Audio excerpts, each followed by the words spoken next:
प्यास के मारे गला सूखा जा रहा है।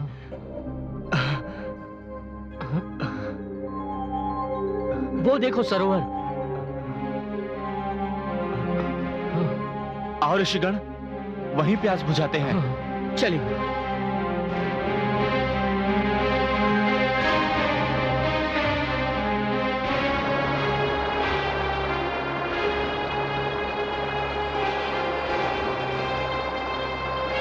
आइए।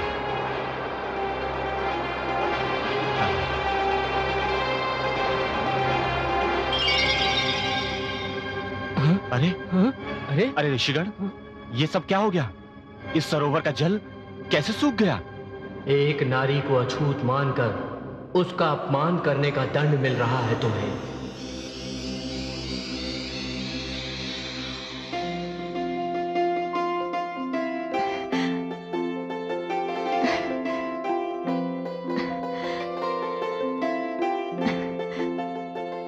मैं ये बेर चुनकर लाई हूं, खा लीजिए। मुझे तनिक भी भूख नहीं है माता, किंतु आपका आग्रह है इसलिए खाऊंगा। आप ही के हाथों से खाऊंगा। वहां नहीं माता, यहां बैठिए, बैठिए।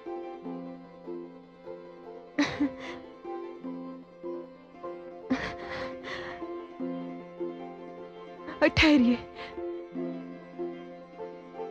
कहीं खट्टा ना हो, चख लूं।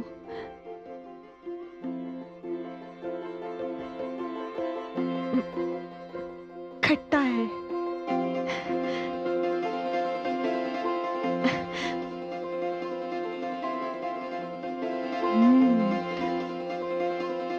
मीठा है, बहुत मीठा है।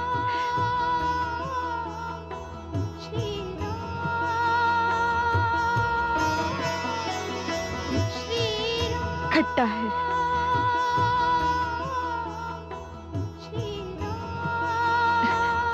लो।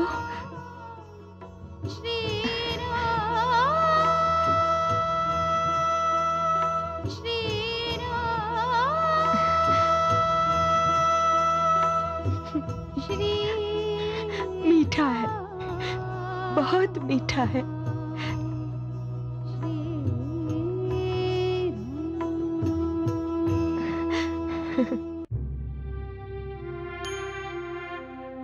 हमें क्षमा कर दे देवी, हमें क्षमा कर दे, नहीं तो हम भूख प्यास से तड़प तड़प के मर जाएंगे। हे राम, ये वही ऋषि हैं जो इस आश्रम में रहते थे। फिर तो इनका यही दंड है और इन्हें यह दंड भोगना ही होगा। हम क्षमा याचना करते हैं श्री राम। मैं कौन होता हूं आपको क्षमा करने वाला?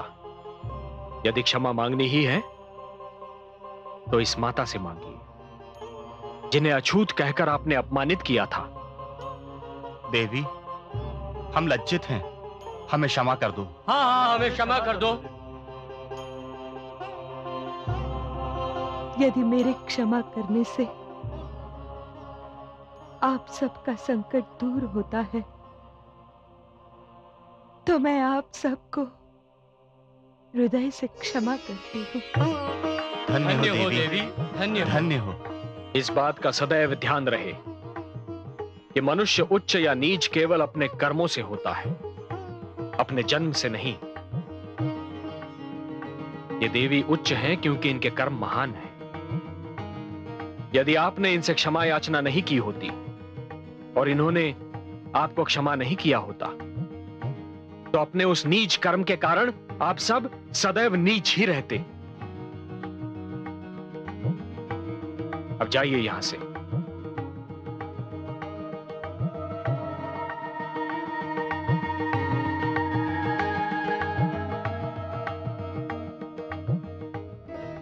माता, आपके पास से हटने को मन तो नहीं करता, किंतु माता हम किसी एक विशेष उद्देश्य से आए हैं। हमारी यात्रा बड़ी लंबी है, कठिन है, इसलिए माता आपसे अनुमति चाहेंगे। अनुमति?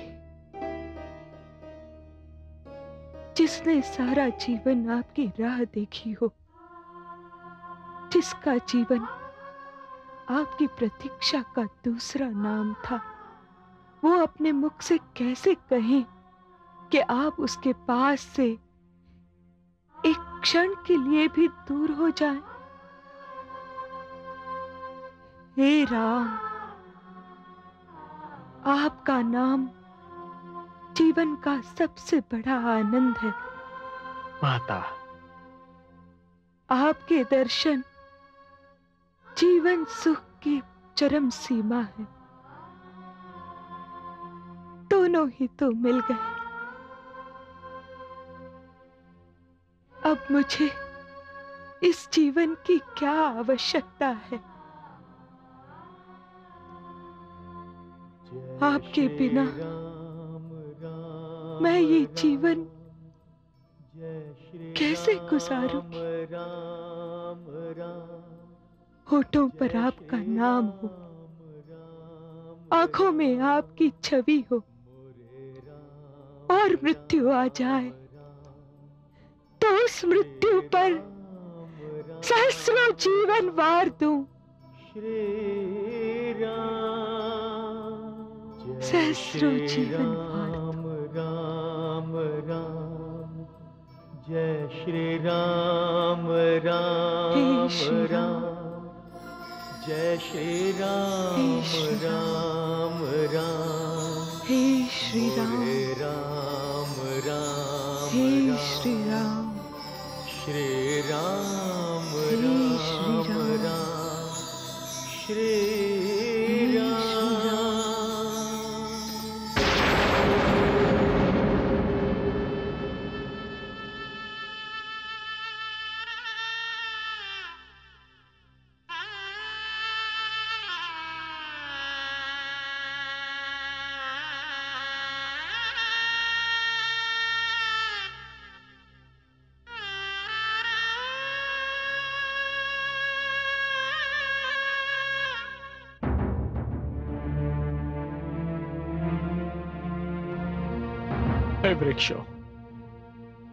हे वृक्षों, तुमने तो देखा होगा, तुम तो साक्षी हो वृक्षों।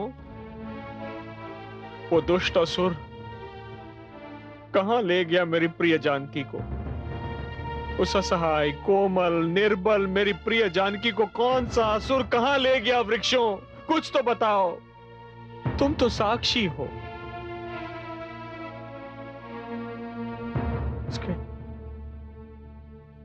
उसके वियोग के कारण मैं आतुर हो रहा हूं। मेरे मन का चैन छिन चुका है वृक्षों। मेरे नेत्रों की निद्रा हर चुकी है। कौन है वो दुराचारी, अन्यायी, अत्याचारी? कुछ तो बताओ वृक्षों। कहां है मेरी जानकी? कहां है मेरी जानकी? भ्राताश्री, ये वृक्ष कैसे बता सकते हैं? ये तो वाणी के गुणों से वंचित है। अनुज, यह वाणी के गुण से वंचित नहीं है। कदाचित इनकी वाणी कान सुन न सके, किंतु हृदय इनके शब्द सुन सकता है, सुन सकता है अनुज। आम का पेड़ केवल आम का ही फल देता है, और यही उसका सत्य है। बबूल का वृक्ष फल नहीं देता, और वो उसकी वाणी का सत्य है। परंतु भ्राताश्री, यही वृक्ष मेरी भाभी श्री के हरण के मूक दर्शक थे। भ्राताश्री, भाभी श्री को हमें ही चलकर ढूंढना होगा, और उनका पता ये वृक्ष नहीं, इस वन के प्राणी ही बता सकते हैं। चलिए भ्राताश्री, हम इन वन के प्राणियों से ही पूछते हैं कि उन्होंने कुछ देखा अथवा नहीं।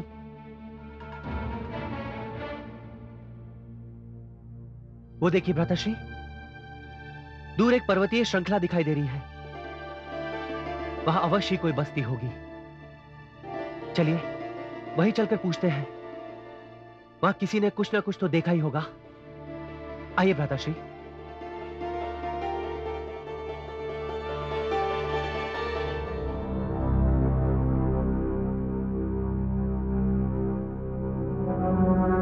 महाराज सुग्रीव, महाराज सुग्रीव, महाराज सुग्रीव, महाराज। मत पुकारा करो मुझे महाराज कहकर। मुझे ये शब्द सुनकर दुख होता है। अब मैं महाराज कहां? अब तो मैं वो शरणार्थी हूं जिसे भ्राता बाली ने अपने देश से निकाल दिया है। अब तो मैं एक विवश और दुर्बल प्राणी रह गया हूं, महाराज नहीं। क्षमा करें महाराज, आप जहां कहीं भी हो, जिस स्थिति में भी हो, हमारे लिए तो आप महाराज ही हैं। आपका राज तो हमारे हृदय पर है। और इस समय हम एक सूचना लेकर आए हैं। कैसी सूचना सेवक? कोई अशुभ सूचना तो नहीं? महाराज, हमने 2 तपस्वियों को इस ओर आते हुए देखा है। तपस्वी? कहीं भ्राता बाली ने मेरा वध करने के लिए दोनों को न भेजा हो? पवन पुत्र हनुमान कहाँ है? वो तो ध्यान मग्न है। जय श्री राम, जय श्री राम, जय श्री राम, जय श्री राम, जय श्री राम, जय श्री राम, जय श्री राम, जय श्री राम, जय श्री राम, जय श्री राम, जय श्री राम, जय श्री राम, जय श्री राम, जय श्री राम, जय। हे पवन सुत अंजनी नंदन, आंखें खोलिए।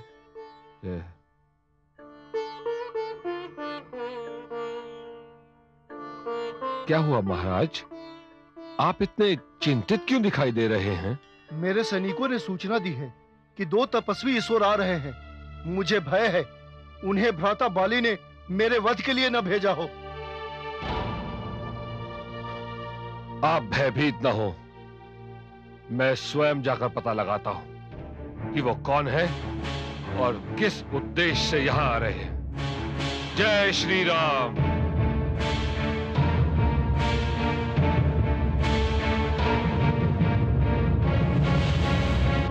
भाभी श्री,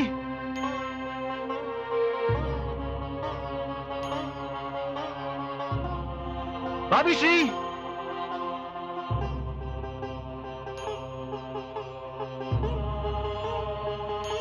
भाभी श्री।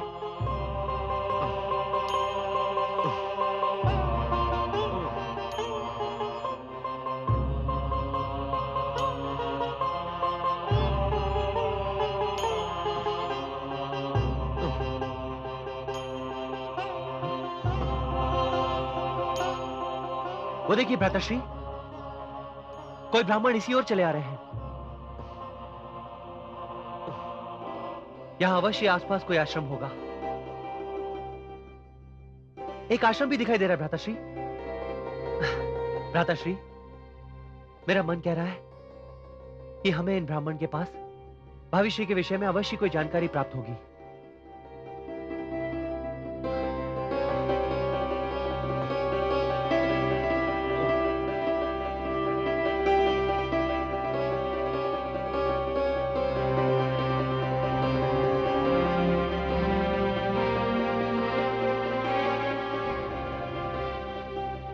इन दोनों को दूर से ही देखकर मेरे मन में हलचल क्यों मच रही है?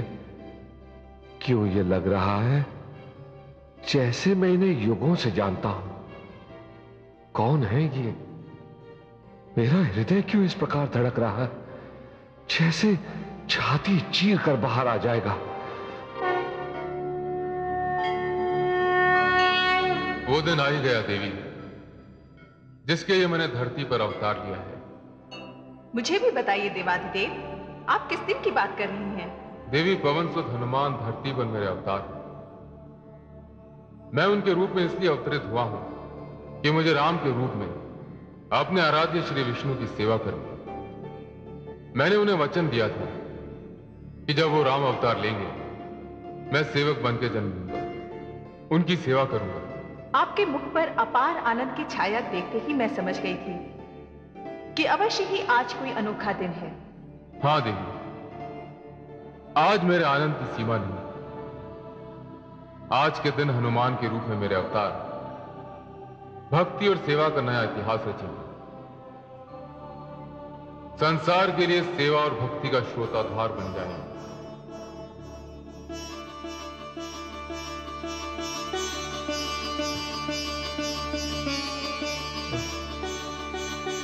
इन ब्राह्मण देवता को देखकर मुझे ऐसा क्यों लग रहा है कि जैसे ये मेरे पूर्व परिचित हैं, जैसे मैं इन्हें किसी रूप में देख चुका हूं।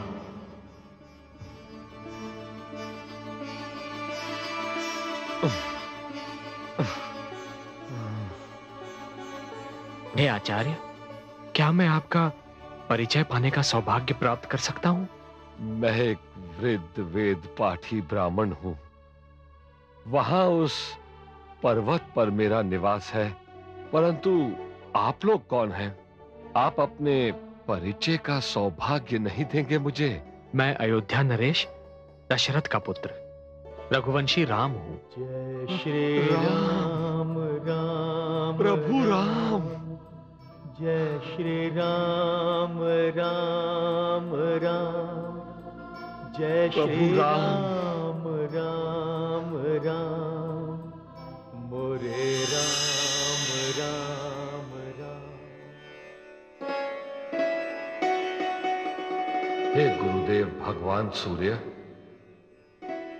मुझे बताइए, जीवन का महानतम उद्देश्य क्या है? जीवन का परम आनंद क्या है? जीवन की महानतम सिद्धि क्या है? सेवा मेरे प्रिय शिष्य, सेवा। मैंने यथाशक्ति आपकी सेवा ही की है। मेरी सेवा प्रारंभ थी, अंत नहीं। मेरी सेवा तो उस सेवा की शिक्षा थी जिसके लिए तुम्हारा जन्म हुआ। अपने इस जन्म में तुम्हें तन से, मन से, आत्मा से राम की सेवा करनी है। सेवा का नया इतिहास रचना है। मुझे उस सेवा का अवसर कब मिलेगा गुरुदेव? मैं उनके पास जाऊं? नहीं शिष्य, तुम्हें उनके पास जाने की आवश्यकता नहीं। ब्रह्मा ने भाग्य की ऐसी रेखाएं रच दी हैं कि राम स्वयं तुम्हारे पास आएंगे तो एक तपस्वी के वेश में होंगे। ऐसे तपस्वी के वेश में जिनके कंधे पर धनुष और बाण शोभायमान होंगे। वे तुम्हें किष्किंधा पर्वत के पास मिलेंगे। विष्णु के इसी अवतार राम की भक्ति और सेवा तुम्हारे जीवन का महानतम उद्देश्य, तुम्हारे जीवन का परम आनंद और तुम्हारे जीवन की महानतम सिद्धि होगी। आयुष्मान हो। जय श्री राम। किस सोच में पड़ गया आचार्य? जय श्री राम। प्रभु राम। जय श्री राम। जय श्री राम। जय श्री राम। जय श्री राम। जय श्री राम। जय श्री राम। जय श्री राम। जय श्री राम। जय श्री राम। जय श्री राम। जय जय श्री राम। जय श्री राम। जय श्री राम। जय श्री राम। एक युग से मैं आपकी प्रतीक्षा कर रहा हूं। एक युग से नेत्रों को आपके दर्शन की प्यास है। एक युग से ही आत्मा आपके लिए व्याकुल थी।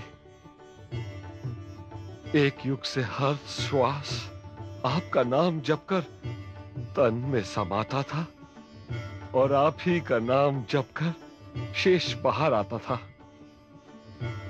आपकी सेवा ही मेरे जीवन का कारण है और आपकी भक्ति मेरे जीवन का उद्देश्य।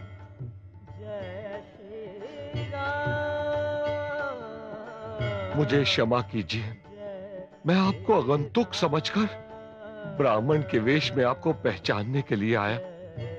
मुझे क्षमा कर दीजिए प्रभु।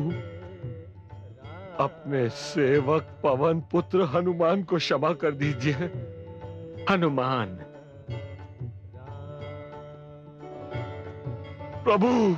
हनुमान। प्रभु। हनुमान। हनुमान, तुमने वही किया हनुमान जो एक बुद्धिमान प्राणी को करना चाहिए। किसी का पूर्ण परिचय जाने बिना उस पर विश्वास करना या उस व्यक्ति के अधिक निकट जाना, यह बुद्धिमत्ता नहीं है। यह तो एक अच्छी नीति है और तुमने नीतिवान होने का परिचय दिया है हनुमान। किंतु हनुमान, तुम्हें यहां इस स्थान पर देखकर मुझे अचंभा हो रहा है। मेरे महाराज सुग्रीव को उसके दुष्ट भ्राता बाली ने देश से निकाल दिया। उन्हें यहां शरण लेने पर विवश होना पड़ा, परंतु मैंने अपने राजा का साथ नहीं छोड़ा, उनके साथ यहां चला आया। हनुमान, जो कष्ट के समय साथ देते हैं वही सच्चे मित्र होते हैं। तुम्हारे इस वर्तन को देखकर, तुम्हारी बात को सुनकर मुझे अपार आनंद हुआ है। मुझे तुम पर गर्व है हनुमान, गर्व है। कहां है तुम्हारे राजा सुग्रीव? वह इसी पर्वत पर निवास करते हैं। आपके दर्शन प्राप्त करके उनका जीवन धन्य हो जाएगा।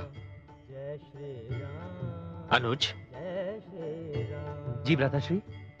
हमें महाराज सुग्रीव के दर्शन अवश्य करने चाहिए। चलो पवनसुत, हम दोनों को ले चलो। प्रभु, पर्वत ऊंचा है, आप दोनों को मेरे कंधों पर विराजमान होकर वहां जाना पड़ेगा। आइए। आइए भ्राताश्री।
भक्त और प्रभु की दूरी, साध भई बरसों की पूरी। राम लखन कांधे बैठाए, हनुमत किष्किंधा ले आए। हनुमत किष्किंधा ले आए।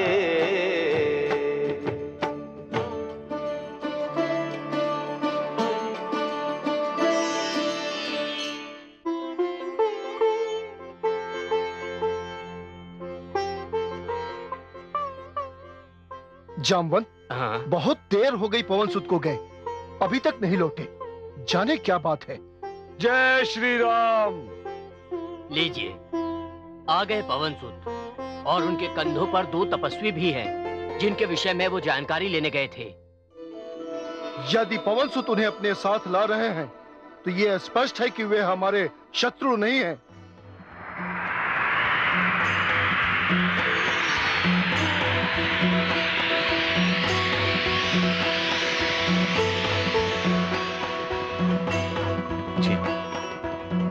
जय श्री राम।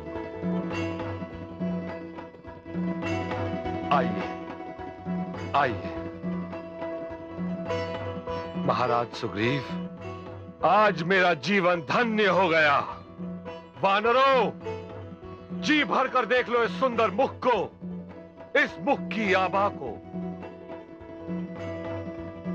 यही मुख सृष्टि की रचना का कारण है। इसी आभा के दर्शन जीवन का उद्देश्य है। जी भर के निहार लो इसे। यही वो रूप है जो सिमटे तो एक कण में समा जाए और बढ़े तो आकाश भी छोटा पड़ जाए। यही मेरे आराध्य हैं, जगत तारक हैं, पतित पावन हैं, दीन दुखी के स्वामी है, नाथ हैं। यही रघुवंशी श्री राम है। जय श्री राम, जय श्री राम, जय श्री राम, जय श्री राम। आइए विराजिए, यहां विराजिए, विराजिए।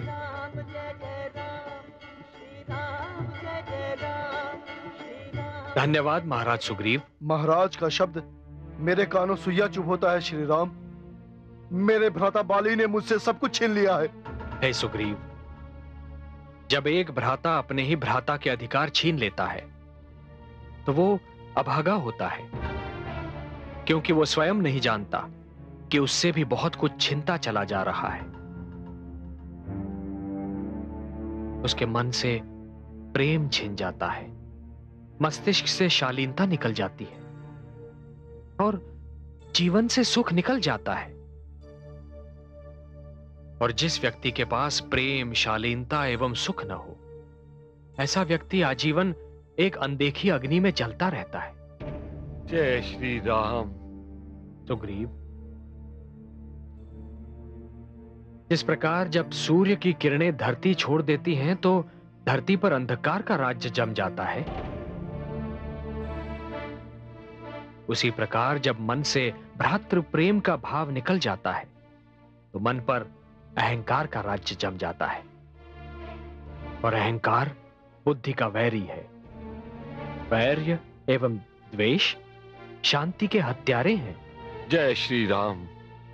हे राम, मेरे महाराज को यदि आप जैसे महापुरुष की मित्रता मिल जाए तो उन्हें वो सब मिल सकता है जो वो खो चुके हैं। पवन पुत्र, मित्र तो स्वयं मैं भी ढूंढ रहा हूं। आप भी मित्र ढूंढ रहे हैं? हाँ पवन पुत्र, जिस प्रकार एक प्यासे को जल की, खेत को वर्षा की, धरती को प्रकाश की, पुष्प को सूर्य की प्रथम किरण की एवं शरीर को आत्मा की आवश्यकता होती है, उसी प्रकार जीवन को मित्र की आवश्यकता होती है। कष्ट के समय केवल मित्र ही तो काम आता है। पर आपको क्या कष्ट है श्री राम? सुग्रीव,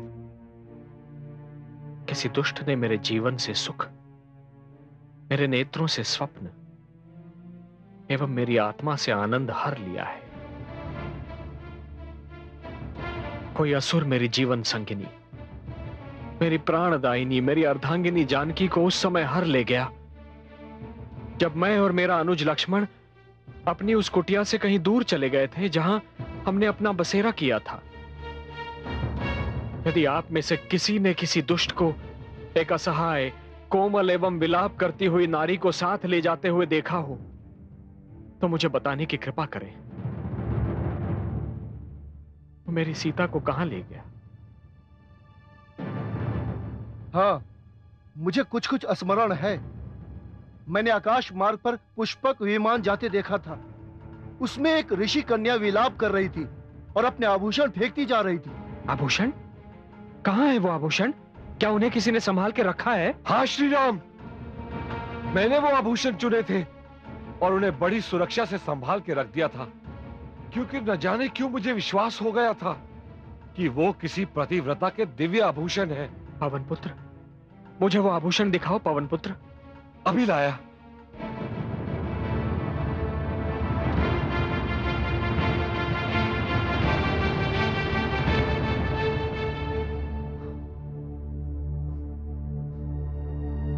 लीजिए।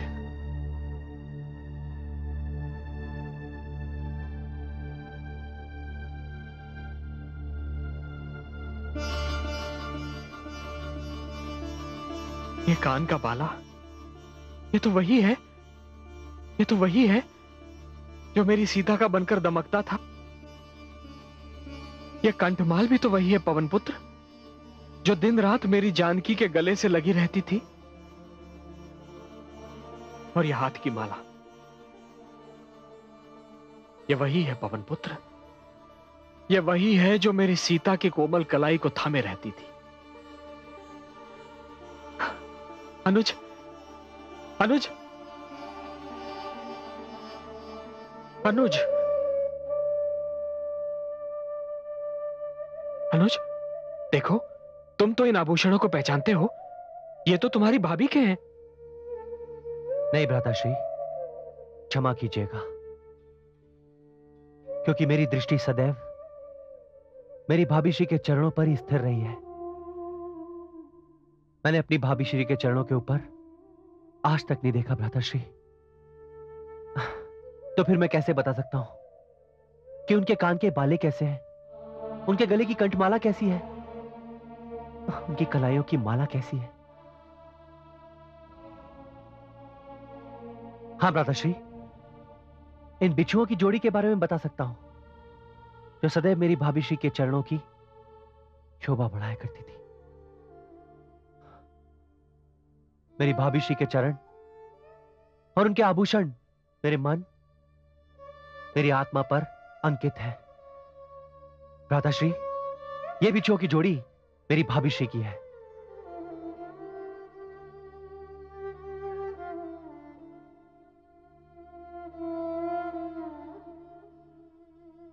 मित्र सुग्रीव, तुम धन्य हो, धन्य हो सुग्रीव। इन आभूषणों की रक्षा करके, मुझे इनके दर्शन करा के तुमने अपनी मित्रता का प्रमाण दिया है। जिस प्रकार छाया को देखकर यह आभास होता है कि काया यहीं कहीं पास में है, उसी प्रकार इन आभूषणों को देखकर मुझे पूर्ण विश्वास हो रहा है कि मेरी जानकी यहीं कहीं पास है। उसे इसी मार्ग से कहीं ले जाया गया है। आप चिंता न करें, मेरे वानर सैनिक चारों दिशाओं में देवी सीता को खोजेंगे और पता लगा लेंगे कि वे कैसी हैं और कहां हैं। सुग्रीव, तुमने अपनी मित्रता का प्रमाण दे दिया। अब राम की मित्रता स्वीकार करो।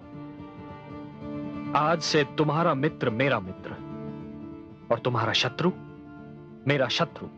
जय श्री राम, जय श्री राम, जय श्री राम।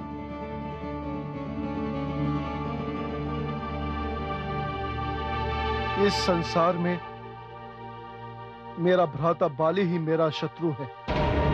क्या कहा तुमने? दो मानव आए हैं और सुग्रीव से मिले हैं? हाँ, ये सत्य है महाराज, और यह भी सूचना मिली है कि उन्होंने सुग्रीव की मित्रता स्वीकार कर ली है। वे दो तुच्छ मानव इस बाली का क्या बिगाड़ेंगे, जिससे लंकेश रावण जैसा महाबली भी कांपता है? पीस कर रख दूंगा।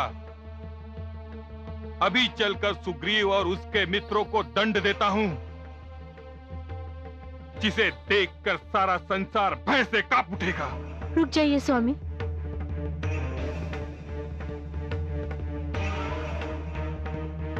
रुक जाइए स्वामी, आप वहां जाने की भूल कदापि न कीजिएगा। मत रोको मुझे। इससे पहले सुग्रीव और उसके नए मित्र मेरे विरुद्ध कोई षड्यंत्र रचे, मैं उन्हें समाप्त कर देना चाहता हूँ। पर आप ये भूल रहे स्वामी कि आपको ऋषि ने शाप दिया था, यदि आपने उस पर्वत पर पग भी रखा तो आपके सिर के 100 टुकड़े हो जाएंगे। मैं आपको अपने सुहा की दुहाई देती हूँ स्वामी, आप उस पर्वत पे ना जाइएगा।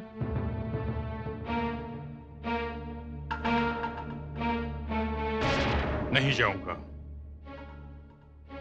तुम्हारा धन्यवाद देवी, जो तुमने ऋषि के शाप का ध्यान दिलाया। सैनिकों, आज्ञा महाराज। जाओ, ऋष्यमुख पर्वत पर दृष्टि रखो। जैसे ही वो सुग्रीव उस पर्वत पर से पग नीचे रखे, मुझे तुरंत सूचित करो। मैं उस दुष्ट सुग्रीव के तन के 100 टुकड़े कर दूंगा। जाओ। जो आज्ञा महाराज।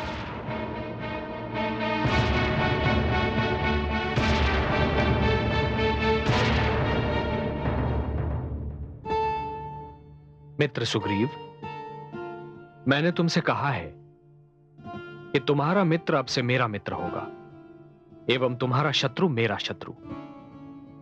किंतु शत्रु शब्द सुनते ही तुम्हारे मुख से अपने ही भ्राता बाली का नाम आया था सुग्रीव। हाँ श्री राम, दुर्भाग्यवश मेरा भ्राता ही मेरा शत्रु बन बैठा है। क्यों सुग्रीव? बाली का मन भ्रष्ट क्यों हुआ? मुझे बताओ मित्र। आपको नहीं बताऊंगा तो और किसे बताऊंगा? इस संसार में आप ही तो मेरे परम मित्र हैं।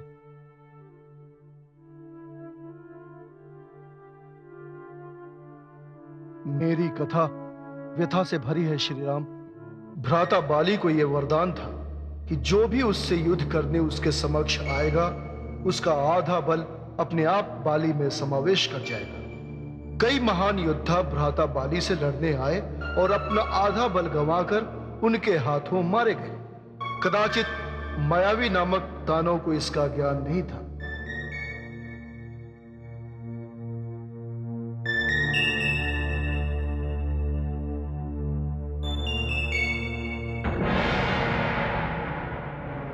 ओ बाली, मैंने सुना है बड़ा घमंड है तुझे अपने बल पर।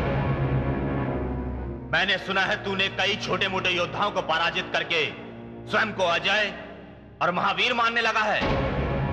आज मैं तुझे बल और शक्ति की परिभाषा बताने आया हूं। देख दुष्ट, आज मायावी तेरी क्या दशा करता है।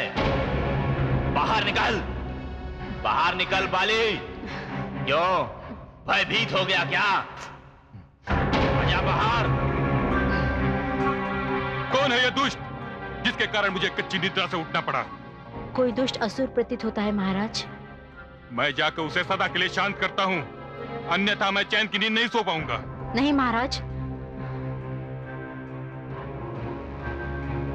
आप वहां मत जाइए महाराज। मायावी अत्यंत बलशाली असुर है। देवी, आप मेरी शक्ति की तुलना असुरों की शक्ति से मत कीजिए। आप भूल गई कि रावण जैसे महाबली की मैंने क्या दशा की थी। 3 माह तक कांख में दबाए रखा था। ये मायावी मेरे समक्ष क्या है?